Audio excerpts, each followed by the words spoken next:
வணக்கம். உங்களோட வாழ்க்கையில சரியோ தப்போ வாழக்கூடிய இந்த ஒரு வாழ்க்கைய உங்களுக்கு பிடிச்ச மாதிரி மனசாட்சியோட வாழ்றதுக்கு பழகிக்கோங்க. இங்க உங்களுக்காக அடுத்தவங்க தீர்ப்பு சொல்லுவாங்க, நியாயம் சொல்லுவாங்கன்னு எதிர்பார்த்துட்டு இருக்காதீங்க. உங்களுக்கு தீர்ப்பு சொல்லக்கூடிய அளவுக்கு அடுத்தவங்க ஒன்றும் நல்லவங்களும் கிடையாது, அதை கேட்குற அளவுக்கு நீங்கள் ஒன்றும் கெட்டவங்களும் கிடையாது அப்படிங்கிறத ஞாபகம் வச்சுக்கோங்க. நல்ல விஷயங்கள், அனுபவபூர்வமான விஷயங்களை ஒருத்தவங்க நமக்கு சொல்லி கொடுக்குறாங்க அப்படின்னா கண்டிப்பாக அதை ஏற்றுக்கணுங்க. அதை நான் மறுப்பு சொல்லவே கிடையாது. ஆனால் எப்போ பார்த்தாலும் அவங்களுடைய பிரச்சனையை விட்டுருவாங்க. ஒரு சிலர்லாம் தான் வாழ்க்கையில் என்ன நடக்குது அப்படிங்கிறத யோசிச்சு கூட பார்க்க மாட்டாங்க. ஆனால் நம்மளோட வாழ்க்கையில் நடக்கக்கூடிய ஒவ்வொரு விஷயத்துக்கும் நீதிபதியாக மாறி நமக்கு தீர்ப்பு சொல்ல வந்துருவாங்க. அந்த மாதிரி இருக்கக்கூடிய மனுஷங்களை தான் நான் சொல்கிறேன். அவங்களுடைய தீர்ப்புகளை கேட்குற அளவுக்கு நீங்கள் ஒன்றும் கெட்டவங்க கிடையாது அப்படிங்கிறத நான் சொல்கிறேங்க. ஸோ உங்களோட மனசாட்சியோட நீங்கள் போகக்கூடிய பாதையில் சரியா போனீங்க அப்படின்னா கண்டிப்பா அது சரியான இடத்துக்கு உங்களை கூட்டிட்டு போகும் அப்படிங்கிறது தான் நிதர்சனமான உண்மை. ஞாபகம் வச்சுக்கோங்க. காரணம் இல்லாம நம்மளோட வாழ்க்கையில எதுவுமே நடக்கிறது கிடையாது அப்படிங்கிறத புரிஞ்சுக்கோங்க. அதே மாதிரி எல்லா விஷயத்துக்கும் காரணம் சொல்லிக்கிட்டு சும்மாவே உட்கார்ந்துருந்தோன்னு வச்சுக்கோங்களேன், நம்மளோட வாழ்க்கையில எதுவுமே நடக்காது அப்படிங்கிறது தான் மிகப்பெரிய உண்மை. ஞாபகம் வச்சுக்கோங்க. இங்க நிறைய பேரை பார்த்துருப்போம். ஏதாவது ஒரு வேலை சொல்றோம் இல்லை படிக்க சொல்றோம் அப்படின்னா எல்லா விஷயத்துக்கும் ஏதாவது ஒரு காரணத்தை சொல்லி சும்மா உட்காந்துருப்பாங்க, இல்லை ஃபோன் பார்த்துட்டு இருப்பாங்க, ஏதாவது ஒரு விஷயம் காரணம் சொல்லிட்டே இருப்பாங்க. அந்த எல்லாருக்குமே ஒரே ஒரு வார்த்தை மட்டும் சொல்கிறேங்க. இன்னைக்கு இருக்கக்கூடிய இந்த காம்படிஷன் வேர்ல்டில் காரணத்தை உருவாக்கி வாழ்க்கையில் எப்படியெல்லாம் நாம் ஜெயிக்கலாம், வாய்ப்புகளை எப்படி நாமெல்லாம் உருவாக்கலாம் அப்படின்னு நினைக்கக்கூடிய மனுஷங்க இங்கே நிறைய பேர் இருக்காங்க. ஸோ அவங்களுக்கு முன்னால் நாம் காரணத்தை உருவாக்கி சும்மா உட்கார்ந்துட்டு இருந்தோன்னு வச்சுக்கோங்களேன், நம்மளால் வாழ்க்கையில் ஜெயிக்கவே முடியாது அப்படிங்கிறத ஞாபகம் வச்சுக்கோங்க. இன்னைக்கு நம்ம சொல்ல போனால் கூட ஒரு வேலையை செய்யக்கூடாத இருக்கிறதுக்கு 1000 காரணங்களை நம்மளால சொல்ல முடியும். ஆனா அதனால பாதிக்கப்படுறது நாம தானே தவிர வேற யாரும் கிடையாதுங்க. இன்னும் சொல்ல போனா இன்னைக்கு இப்ப நான் பேசிட்டு இருக்க இந்த வீடியோ பதிவு இருக்கு பாத்தீங்களா, இந்த வீடியோ பேசிக்கிட்டு குழந்தை தூங்கிட்டு இருக்கு. நான் யானை வேஷ்டியில போட்டு ஆட்டிக்கிட்டே தான் பேசிக்கிட்டு இருக்கேன். ஸோ பாப்பா தூங்குது. இப்போ கொஞ்ச நேரத்துக்கு முன்னால ஏகப்பட்ட வேலைகளை முடிச்சுட்டு நான் வீடியோ போடணும் அப்படிங்கிறதுக்காக உட்காந்து வீடியோ போட்டுட்டு இருக்கேன். ஸோ இந்த மாதிரி நான் வீடியோ போடக்கூடாது அப்படிங்கிறதுக்காக 1000 காரணங்கள் சொல்லலாம். ஆனால் எனக்கு தேவை அப்படிங்கிறதுக்காக நம்மளோட சப்ஸ்கிரைபர்ஸ்க்கு நம்ம ரெகுலராக வீடியோ கொடுக்கணும் அப்படிங்கிறதுக்காக தான் நான் கண்டினியூஸாக வீடியோ போட்டுக்கிட்டே இருக்கிறேங்க. எவ்வளோ பெரிய தடைகள் வந்தாலும். இன்னும் சொல்ல போனால் நிறைய நேரத்தில் யார்கிட்டையாவது கொடுத்துட்டு ஒரு 10 நிமிஷம் பார்த்துக்கோங்க, வீட்டில் யாருமே இல்லைனா கூட யார்கிட்டயா பக்கத்தில் இருக்கிறவங்க நம்மளோட ரிலேஷன் யார்கிட்டையாவது கொடுத்துட்டாவது நான் வீடியோ போடுவேனே தவிர வீடியோ போடாமல் மேக்ஸிமம் நான் இருந்ததே கிடையாதுங்க. அதுக்கான காரணங்கள் நான் சொல்லணும் அப்படின்னு நினச்சா ஏகப்பட்டது சொல்லலாம். ஸோ என்னோட வாழ்க்கையில் என்னோட அனுபவத்துலேருந்து உங்களுக்கு ஒரு விஷயத்த சொல்கிறேன். உடனே நீங்கள் நிறைய பேர் கேட்கலாம், நீ இந்த மாதிரி பேசிட்டா உடனே நீ கரெக்டாக செய்கிறியா அப்படின்னு நிறைய பேர் உடனே இது கமெண்ட் பண்ண வந்துடுவாங்க. ஸோ நான் செய்யக்கூடிய அந்த விஷயத்தில் இருக்கக்கூடிய அனுபவத்தை உங்ககிட்ட பகிர்ந்துக்கிறேன். ஸோ நீங்களும் உங்களோட வாழ்க்கையில் காரணங்கள் சொல்லாமல் ஒவ்வொரு விஷயத்தையும் முயற்சி பண்ணிக்கிட்டே இருங்க. உங்களுடைய இலக்கை நோக்கி போய்கிட்டே இருங்க. கண்டிப்பாக வெற்றி என்னைக்காவது ஒரு நாள் உங்கள் வசப்படும் அப்படிங்கிறது தான் நிதர்சனமான உண்மை. இங்கே எப்போதுமே வளன்னு பேசிக்கிட்டே இருக்காதீங்க. பேசிக்கிட்டே இருந்தீங்கன்னு வச்சுக்கோங்களேன், ரொம்ப சீக்கிரத்தில் எல்லாராலையும் வெறுக்கப்படுவீங்க, ஒதுக்கப்படுவீங்க அப்படிங்கிறது தான் உண்மை. அதே மாதிரி ரொம்ப மௌனமாக காத்துருங்க. அதிகமாக எல்லோராலையும் நீங்கள் தேடப்படுவீர்கள் அப்படிங்கிறது தான் உண்மை. ஒரு இடத்துல நீங்கள் அமைதியாக இருந்து பாருங்களேன், அதுக்கான மரியாதையே தனி. பேசிக்கிட்டே இருந்தோன்னு வச்சுக்கோங்களேன், எப்படா வாயை மூடுவா அப்படின்னு நிறைய பேர் நினைப்பாங்க. அப்படி ஒரு சிச்சுவேஷனுக்கு நீங்களே உங்களை ஆளாக்கிக்காதீங்க. உங்களுடைய மதிப்பு அந்த இடத்துல சுத்தமாக குறைஞ்சு போயிடும் அப்படிங்கிறது தான் உண்மை. அதுக்காக எப்போ பார்த்தாலும் உம்முன்னு மூஞ்ச வச்சுட்டு உட்காந்துருக்காதீங்க. பேச வேண்டிய இடத்துல பேசிதான் ஆகணும். நான் எல்லா இடத்துலையும் வளன்னு பேசக்கூடாதுன்னு சொன்னனே தவிர பேச வேண்டிய இடத்துல பேசாமல் இருந்தாலும் அது கடைசியில் நமக்கு தான் பிரச்சனையில் முடியும் அப்படிங்கிறத ஞாபகம் வச்சுக்கோங்க. இங்கே எப்போதுமே உங்களோட வாழ்க்கையில் யோசிச்சு அதுக்கப்புறமா எல்லா விஷயத்தையும் செயல்படுங்க. ஏன்னா நம்ம செல்லக்கூடிய பாதை சரியாக இருந்துச்சுன்னு வச்சுக்கோங்களேன், நீங்கள் சிந்திச்சு பாருங்க, நாங்கள் போகக்கூடிய பாதை கரெக்டாக இருக்கா அப்படின்னு யோசிச்சு பாருங்க. நீங்க போற பாதை கரெக்டா இருந்துச்சு அப்படின்னா வேகமா கிடையாதுங்க. நீங்க மெதுவா ஓடினாலும் உங்களுக்கு கண்டிப்பா வெற்றி கிடைக்கும் அப்படிங்கிறத ஞாபகம் வச்சுக்கோங்க. இந்த உலகத்துல வேர் இல்லாமலும் நீர் இல்லாமலும் வளரக்கூடிய ஒரே செடி என்னன்னு கேட்டிங்கன்னா ஆசை மட்டும்தாங்க. நம்மளோட மனசுல இருக்கக்கூடிய இந்த ஆசைகள் இருக்கு பார்த்தீங்களா, அது தினம் தினம் தினம் ஒரு நாளைக்கு ஒரு வெரைட்டிஸா மாறும். ஒரு நாளைக்கு ஒரு மனுஷங்களை பார்க்குறப்ப இவங்கள மாதிரி இருக்கணும்னு தோணும், இவங்கள மாதிரி மாறணும்னு தோணும். ஸோ தயவு செஞ்சு சொல்கிறேன், அடுத்தவங்கள மாதிரியெல்லாம் இருக்கணும்னு நினைக்காதீங்க. உங்களோட வாழ்க்கையில உங்களுக்குன்னு ஒரு ஸ்டைலை உருவாக்குங்க. என் வாழ்க்கையை நான் இப்படி தான் டிசைன் பண்ணுவேன் அப்படின்னு உங்களுக்கு பிடிச்ச மாதிரி வாழ பழகிக்கோங்க. ஏன்னா நமக்கு பிடிச்ச மாதிரியெல்லாம் இங்கே யாரும் வாழ மாட்டாங்க. நமக்கு பிடிச்ச மாதிரி நாம தான் வாழணுங்க. ஸோ அடுத்தவங்க இருக்காங்க அப்படிங்கிறதுக்காக உங்களுடைய நேரத்தை உங்களுடைய வாழ்க்கையை வீண் பண்ணிக்காதீங்க. நிறைய பேர் இருக்காங்க, நான் எனக்காகலாம் வாழவே கிடையாது, என் குடும்பத்துக்காகவும் என் பிள்ளைகளுக்காகவும் என்னுடைய மனைவிக்காகவும் என்னுடைய கணவனுக்காகவும் தான் நான் வாழ்கிறேன் அப்படின்னு நிறைய பேர் இருக்காங்க. ஒரு விஷயத்தை புரிஞ்சுக்கோங்க, நீங்க உங்க குடும்பத்துக்காக எல்லாருக்காகவும் வாழ்ந்துதான் ஆகணும். ஏன்னா குடும்பம் அப்படிங்கிற கட்டமைப்பு சரியா இருந்தாதான் வாழ்க்கையில எல்லாமே நம்மளுக்கு கரெக்டா அமையும் அப்படிங்கிறது உண்மைதான். ஆனாலும் சுவர் இருந்தால்தான் சித்திரம் வரைய முடியும். நம்மளை நாம நேசிக்கணும். நம்மளை நாம சரியா பார்த்துக்கிட்டா மட்டும்தான் அடுத்தவங்க மேல நம்மளால ஒரு அக்கறையோ ஒரு பாசத்தையோ அந்த அன்பையோ நம்மளால காட்ட முடியும் அப்படிங்கிறத புரிஞ்சுக்கோங்க. கண்டிப்பா உங்களோட வாழ்க்கை உங்களுக்கு நல்லபடியா அமையும் அப்படிங்கிறது தான் உண்மை. இங்க எப்போதுமே இருளையே இருக்கிறோம்ப்பா, எப்ப பார்த்தாலும் என் வாழ்க்கை இருண்டு போயே கிடக்குதே அப்படின்லாம் வருத்தப்பட்டுட்டு இருக்காதீங்க.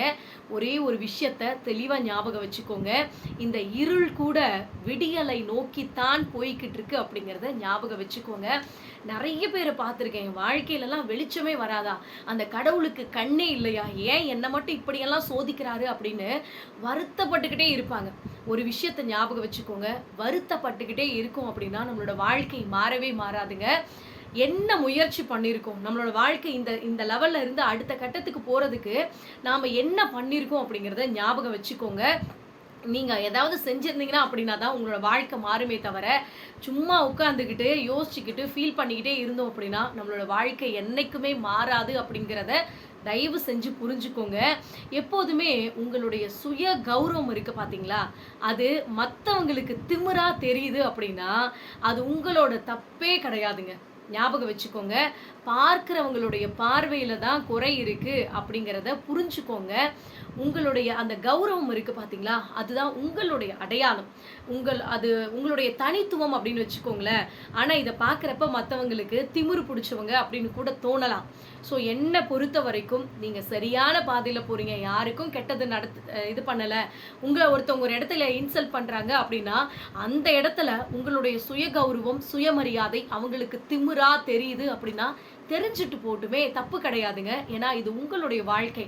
அதே மாதிரி சுயமா முடிவெடுக்க தெரியாதவன் வாழ்க்கையில என்னைக்குமே பெரும்பாலும் கடைசி வரைக்கும் அடிமையா தான் இருப்பான் அப்படிங்கிறத புரிஞ்சுக்கோங்க. சொல் புத்தி இருக்கலாங்க, என்னதான் அடுத்தவங்க கிட்ட நீங்க ஐடியாஸ் கேட்கலாம், ஆனா முடிவுகள் மட்டும் நீங்க தான் எடுக்கணும். ஏன்னா இது உங்களோட வாழ்க்கை. உங்களுக்காக அடுத்தவங்க வந்து நீங்க எப்படி வாழ்றீங்க இல்ல உங்களுடைய பிரச்சனைகளை ஒரு கதையா கேட்பாங்களே தவிர உங்களுக்காக முன்னால வந்து நான் இருக்கேன் அப்படின்லாம் நிற்கக்கூடிய மனுஷங்க கொஞ்சம் பேர் தான் இருக்காங்க. அந்த கொஞ்சம் பேரும் உங்களோட வாழ்க்கையில இருக்காங்களா அப்படின்னு யோசிச்சு பாருங்க. அதுவும் ஏதாவது ஒரு லக்கு இருந்து யாருக்காவது ஒரு உறவுகள் அந்த மாதிரி அமைஞ்சிட்டா ஓகே, அப்படி இல்லைன்னு வச்சுக்கோங்களேன், அங்கேயும் நீங்க தனித்துவத்துல தனிமையா தான் நிற்கணும். ஸோ அதனால ஞாபகம் வச்சுக்கோங்க, சுயமாக ஒவ்வொரு நிமிஷத்துலையும் உங்களுக்காக யோசிங்க, உங்களுக்காக முடிவெடுக்க பழகிக்கோங்க. தனிமை இருக்கு பார்த்தீங்களா, அது கொஞ்சம் வித்தியாசமான ஒன்று. ஏன்னா அது நாமளே எடுத்துக்கிட்டோம் அப்படின்னா அது நம்மளுக்கு இனிக்கும் சந்தோஷமா இருக்கும். அது மற்றவங்க நம்மளுக்கு கொடுத்துட்டாங்கன்னு வச்சுக்கோங்களேன், மிகப்பெரிய கொடூரத்தை நம்ம அனுபவிக்கிற மாதிரி இருக்கும். ஸோ இந்த தனிமை அப்படிதாங்க, நீங்கள் எப்படி எடுத்துக்கிறீங்களோ அதை பொறுத்து தான் உங்களோட வாழ்க்கை அமையும். முடிஞ்ச வரைக்கும் எதுக்காகவும் வருத்தப்படாதீங்க. யாரும் உங்களை தனிமையில் விட்டு போகிற அளவுக்கு உங்களோட மனசை வந்து நீங்கள் பலவீனப்படுத்திக்காதீங்க. விட்டுட்டு போனால் போகட்டும் அப்படின்னு தைரியமாக இருக்கிறதுக்கு பழகிக்கோங்க. எப்போதுமே உருவத்துக்கு தான் முக்கியத்துவம் அப்படின்னா காட்டுக்கு ராஜாவா யானை தாங்க இருந்திருக்கணும். ஆனால் சிங்கம் இருக்கு அப்படின்னா அதோடைய தைரியம் தாங்க. என்னைக்குமே உங்களுடைய திறமையை வெளிக்காட்டுங்க, உலகம் உங்களை அடையாளப்படுத்தும் அப்படிங்கிறது தான் உண்மை. ஸோ இவங்க அழகாக இருக்காங்க, இவங்க நிறைய பணம் வச்சுருக்காங்க அப்படின்னா இவங்க தான் எல்லாமா இருக்கணும் அப்படின்லாம் இங்கே யாரும் முடிவு பண்ணுறது கிடையாதுங்க. உங்களுடைய திறமைக்கு தான் இந்த உலகத்தில் மதிப்பே தவிர உங்களுடைய அழகுக்கும் உங்களுடைய பணத்துக்கும் மதிப்பு கிடையாது அப்படிங்கிறத புரிஞ்சுக்கோங்க. இந்த பணம்லாம் இன்னைக்கு வரும், நாளைக்கு போகும். ஆனால் உங்களுடைய திறமை மட்டும்தான் நிலையான ஒன்று அப்படிங்கிறத புரிஞ்சுக்கோங்க. உங்களை அதிகம் காயப்படுத்துறது எதுவோ அதுதான் உங்களோட வாழ்க்கையில் மிகச்சிறந்த பாடத்தை உங்களுக்கு கற்றுக் கொடுக்கும் அப்படிங்கிறத ஞாபகம் வச்சுக்கோங்க. அது மனுஷங்களாக இருந்தாலும் சரி, இல்லை ஏதாவது ஒரு பொருளாக இருந்தாலும் சரி, ஏதாவது ஒரு விஷயத்தில் நீங்கள் அதிகமான ஆசை வச்சுருந்தீங்கன்னா தான் அது கடைசியில் உங்களை அதிகமான காயப்படுத்தும். கடைசியில் அந்த காயங்கள் தான் உங்கள் வாழ்க்கையில் உங்களுக்கு மிகப்பெரிய பாடத்தை கற்றுக் கொடுத்துட்டு போகும் அப்படிங்கிறத தெளிவாக ஞாபகம் வச்சுக்கோங்க.